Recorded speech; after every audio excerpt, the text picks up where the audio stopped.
y'all. I'm wondering, where is it that what do you do to press pause? When the busyness that comes in gets too much and too overwhelming, or just you feel like you're running from one thing to the next. You have one appointment after another, doctor's appointments, whatever that it might be, or just change and transition in life.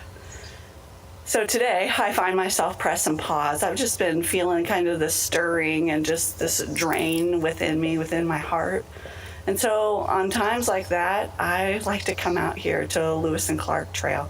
I like to stop here on the bluffs and look out at the river and just be reminded of God, how He draws us. He draws us to that river, to that refreshing water. When I am a deer panting, that He draws me in and He refreshes my soul.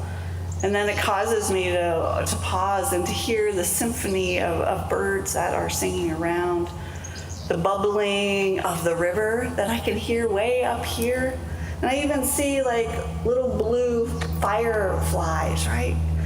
It causes me and reminds me of God's presence and abundance that's all around. So let's talk a little bit more about how we can slow down, connect with God by pressing pause. I love getting out on the trail. It is just my place to go. It is such a blessing here in St. Charles. We have so many different trail options to go out and explore. And down below the Lewis and Clark is the Katy Trail to ride your bike or whatever. Just to be out into God's space, God's presence. And in the video, I asked you a question. What do you do to press pause? And this is week 2 of our 2-week series. Pastor Ben introduced it last week as we are learning about what it means to step back, step away from the demands, the busyness, the pressures in our lives that we feel to draw closer to God. It's about dwelling with God in the everyday, and it's about connecting and feeling strengthened and to be guided in God's presence. It takes intentionality on our part to be able to make space, to pause, and to draw closer to God, to listen to what God is telling us, to take out our earbuds so that we can hear God speak. And Pastor Ben introduced this theological word last week called thin spaces. Thin spaces, different for each and every one of us. It could be just going for a walk, reading a book, just spending some quiet time. Maybe it's just going out and being around other people, watching people just having fun. Whatever it is, the spaces that are created that connect us to the divine in just a quiet, encouraging, relaxing, a restful space. And you know, Jesus also pressed pause many times and went off and went away. Sometimes he went up to the mountaintop. Other times he would go out and pray all night long, withdrawing away from everything that was going on. He would go to the garden where he would share his pain and his sorrow as well. He would withdraw. Jesus, being human, knowing the pressures, the demands, the way that we feel the pressures and demands, knowing that God was the only one who would be able to strengthen him, to fill him, to renew him, encourage him, guide him in the truth. So the Lewis and Clark is one of those spaces that I like to go. And I had told myself for 2 months, each week, maybe you've done this too, I'm going to do it. This is going to be my week. I'm going to make it happen. I'm going to get out to that trail. I'm going to hike. But it always seemed like something would come up. Something would distract me, something I had to do, a pressure maybe I was putting on myself. It never seemed I had enough time 2.5 hours is pretty much the round trip from my house out to the trail and back. 2.5 hours to go out, come back. It never seemed like I had enough time to do it. And several of you shared last week after Pastor Ben's message how, man, this pressing pause just kind of hits you at the right time. There's been a change in rhythm, a change of getting back to school, the busyness that happens, that the fall brings. How it causes us to feel this pressure. Now, kids back in school, the pressure in the classroom to sit still and to pay attention, and now you're required, right, to answer questions and to take tests. Wow, that's hard. But maybe some of us are in a different space, where it seems like every day is the same thing, and we're just kind of on a loop of what's going on, just kind of praying or asking for something new, something different to come into our lives. Kind of encounter some interesting things on the trail. Any of you a big fan of this thing that you would cross on the trail?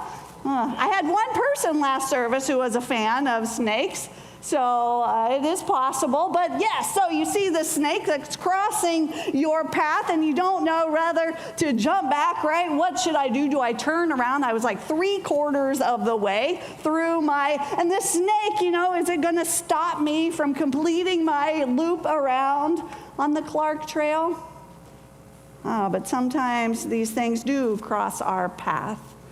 Unexpected things. And this sneaky snake has been a part of God's story from the very beginning. Back in Genesis, in the garden, this sneaky snake makes an appearance. But you can picture the garden, right?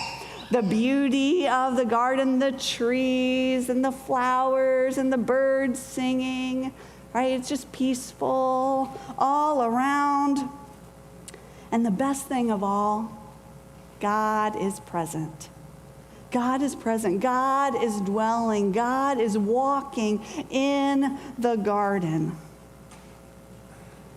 But the sneaky snake comes. It's crafty. It's self-focused. The sneaky snake has a conversation with Eve. The snake says, "Did God really say that you must not eat fruit from the trees?" And Eve's like, maybe God didn't say that. Maybe you're right. Maybe God didn't. So she questions God. We doubt God, or we believe maybe our way is better than God's way because maybe we can't see what all is transpiring and happening. And so these choices separate us from God. And in the garden, it once was a place of joy and excitement and dwelling with God, fellowship with God. And now they were hiding. They were fearful, afraid. There is a thief. And this thief is sneaky in its ways.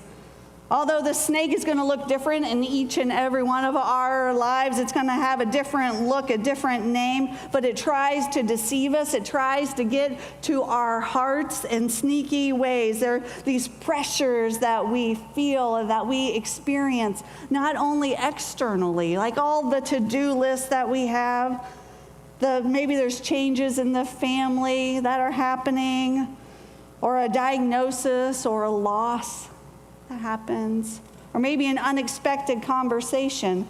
Not only do we have those externals to deal with, but we got our own craziness that's happening in our heart as well, our own internal battles, self-doubt, insecurities, right? Self-desires, our hurt that we carry, these burdens that we bring in and hopefully we left at the door, that we carry, our own brokenness that we carry with us.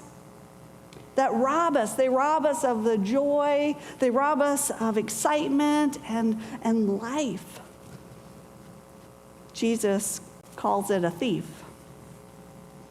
So he takes us to John chapter 10, verses 7 So Jesus spoke again, I assure you that I am the gate of the sheep. All who came before me were thieves and outlaws, but the sheep didn't listen to them. I am the gate. Whoever enters through me will be saved, but will come in and go out and find pasture. The thief enters to steal, kill, and destroy. I came so that they could have life. Indeed, that they could have life to the fullest. Jesus says that thief comes to steal, kill, and destroy.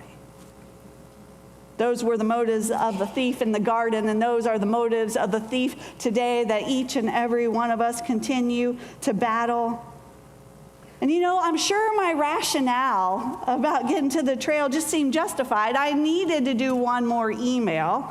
I needed to run this errand. I needed to send this text off. But man, when your son tells you, Mom, you've been really busy. I'm surprised you had time to go on a bike ride. Oh, yeah. That hits you. And you kind of become aware of maybe how you've been having conversations with others, your responses to others. I wasn't my best self. I was getting this disconnect into God's truth as to what God I know about God and what I was thinking, and the busyness, just snuck its way right on in. I needed to press pause. Maybe that's where you find yourself today, out of answers, out of options, out of energy, out of patience, out of strength. Maybe you're also trying to hold on to something that's familiar, something that you know that is consistent, that never changes. So we go and research online, we check out books, self-help books on how to solve, how to find those answers, find the solution. But there's a way, and it's a different way. It's the way of the Good Shepherd. The Good Shepherd in verses 11 through 13. I am the Good Shepherd. The Good Shepherd lays down his life for the sheep. And when the hired hand sees the wolf coming, he leaves the sheep and runs away. That's because he isn't the shepherd. The sheep aren't really his. So the wolf attacks the sheep and scatters them. He's only a hired hand, and the sheep don't matter to him. Jesus doesn't hold back. He just lets it out. That he is the gate. His role is the Good Shepherd, to look after, to lead us, to guide us. And that hired hand's going to run away. But that Good Shepherd comes after us when there's danger. He seeks to find us when we are lost and we don't know which way to go. The Good Shepherd came and to give his life. The shepherd gives his life. The hired hand doesn't care, and either does the thief. Verses 14 and 16. I am the Good Shepherd. I know my own sheep, and they know me, just as God knows me, and I know God. I give up my life for the sheep. I have other sheep that don't belong to this sheep pen. I must lead them too. They will listen to my voice, and there will be one flock with one shepherd. The Good Shepherd knows us, each of us, in our hearts. How does the Good Shepherd know us? Because the Good Shepherd has been with us from the very beginning. Back in that garden, I am with you. I am the Good Shepherd. I am the gate. The Good Shepherd knows our coming and going and watches us in our life. He allows us to come in and yet go away, out. Come in and go to pasture. That's God's free will working in our life, the choices that we make.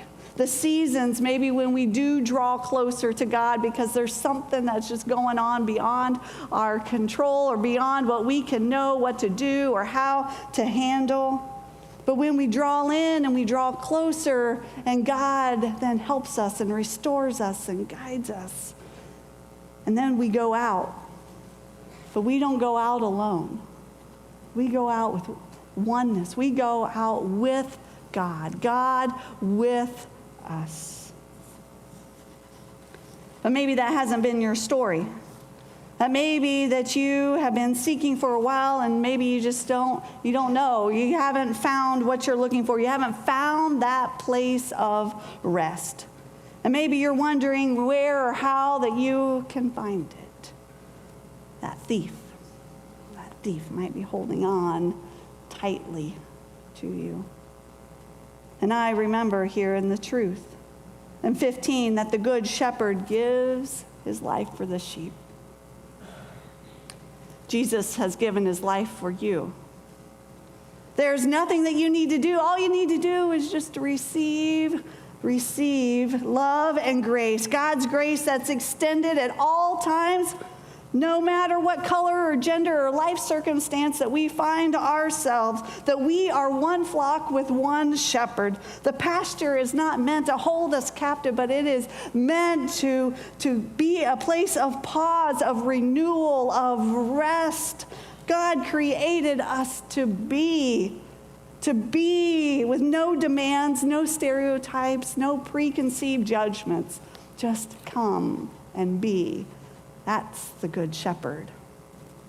The good shepherd says, I know my sheep and they know me. And when you know the good shepherd, there's a change that happens within you.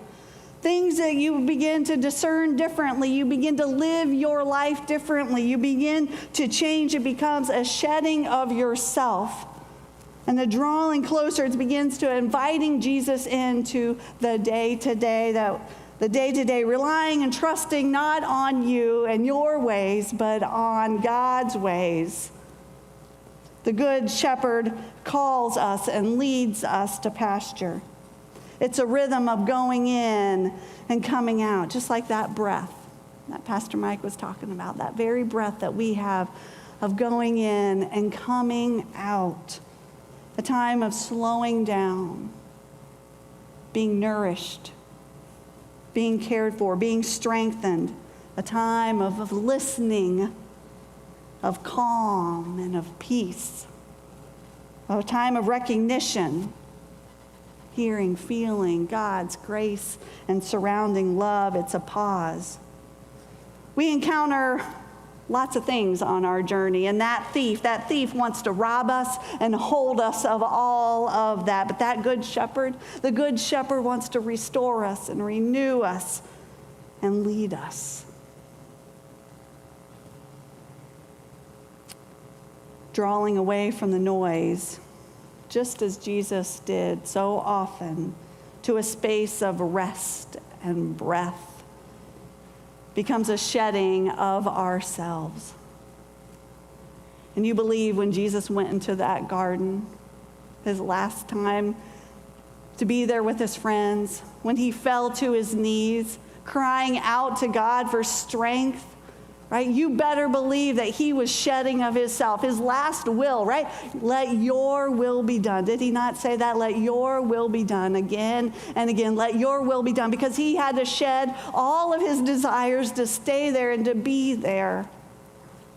And so when we come for communion, I invite you to come to the rails yourself, to take that moment just to release of yourself, because it is a journey of the heart, where you can name those heavy things that we are carrying. I mean, Jesus named it. He didn't want to leave it. Named it. Let your will be done. That we leave it. The brokenness. Because what can this stuff do for us that we carry? What can this stuff do for us that Jesus can't do? Why do we hold on to them? Or one night I got up, I was stirring in the middle of the night, I was just thinking and through a problem, and I just couldn't find an answer. You know, it was just one of those things that all week long I'd been thinking about it, and I had been listening to this song in the all week as well by Casting Crowns. It was "Here's My Heart, Lord." And I was like, I was so tired of thinking about this situation and so overwhelmed by it. And I just like, all right, I'm going to listen to the song And so I start playing the song, Here's My Heart, Lord. Here's my heart. Here's my heart, Lord. Speak what is true. And that's what I just asked. I'm like, God, I can't figure it out anymore. I'm out of answers. I'm out of options. Speak what is true. And then I dropped it in the middle of the song. It never happened before, but this is what came on. This movie clip video, and I was so scared to death. The Grudge. And that's exactly what I was holding on to. The grudge, this grudge that I had. And I didn't know what to do with it. All I knew is like, if that's what's growing inside of me, I have to get rid of that. But you hear that? I have to. I couldn't. I can't get rid of that. But Jesus can. Jesus did. Jesus helped me. Jesus rebuilt me. Jesus repositioned me to his truth that I can't, but he can. Through work, through strength, piece by piece, building me back up again into his truth and his surrounding love, that I could release that grudge. Verse 10, that I came so that they could have life, indeed, so that they could have life to the fullest. So last week, I had a challenge. I was convicted after Ben's sermon, and I challenged you guys as well, if you wanted to set your alarm 3 times to go off during the day, to stop, to pause, and to pray. I didn't know what that was going to do, but I just thought, I'm just going to try it because things have been a little crazy. Why not? And so I'll tell you the things that opened up in my day for me. That one time I was back in the AV booth and my alarm went off, so I just got up and I just prayed for each seat that was there, just blessing all of those that come and to serve there and just be with them this week and help them and guide them. But also, who is God bringing to be a part of the team as well? And then my alarm went off again, and I was up here at the church on a Wednesday night. You know what happens up here at Wednesday night? The house is a-rocking, people. Like, we miss it. You got the praise band here rocking it, and you got the choir that's rocking it. And like the church, the house is singing. And so I just stopped and I praised and just thank you, God, for all of these gifts coming to lead us into worship, to draw us closer through the music and expression that is given. Man, how it touched me. And then my alarm went off again, and our design team, our worship design team was here, and they were thinking about the next series and what that might look like up here. And so I just stopped and I just asked them if I could just pray with them. And they started to share some things that they were going through. And it would just change the moment. Like, all of this is great, but come on, let's just talk about the heart and let's just take that moment and draw closer to God, because God's got the answers. And it shifted me. It shifted me away from my to-dos and all of the things demands that needed to get done. And it drew me into where God was and how God was moving and how he would speak to each of those hearts and how God was doing things beyond what I could see that was right there in front of me. I began to have more of a grateful attitude and just thanksgiving for all of those around me. It made me present in the moment. So I challenge you, if you're bold enough to set your alarm for 1 time or 2 times or 3 times this week, 1 week, try it. And just see the different opportunities that maybe you might have to press pause with those around you. So I asked you a question at the beginning. What do you do to press pause? So I want to offer you a gift of pause in this time. I'm just going to kind of lead you, guide you, and just a time just to be with God. You don't have to do anything, just sit there. Go ahead and close your eyes as we draw closer to come in and be in God's presence. If you can just picture it, it's just a beautiful day.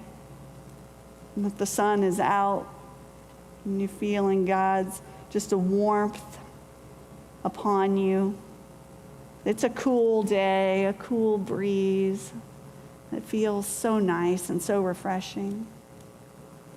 You decide to go out on a walk. It could be on a trail or in your neighborhood, just to get out and just be. And you can hear the birds singing, just the quietness as it welcomes and draws you in.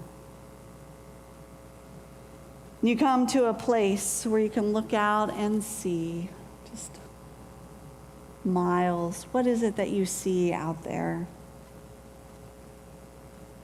As you look.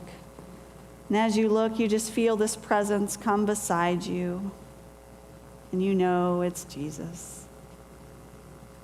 And he invites you to come and sit at the bench, on a bench. And so you do. And you just look out on the beauty all around you. Just feeling a peace and calm. And then just invite you, what do you want to share with Jesus today? Right now, what do you want to share with him? I'll give you a minute.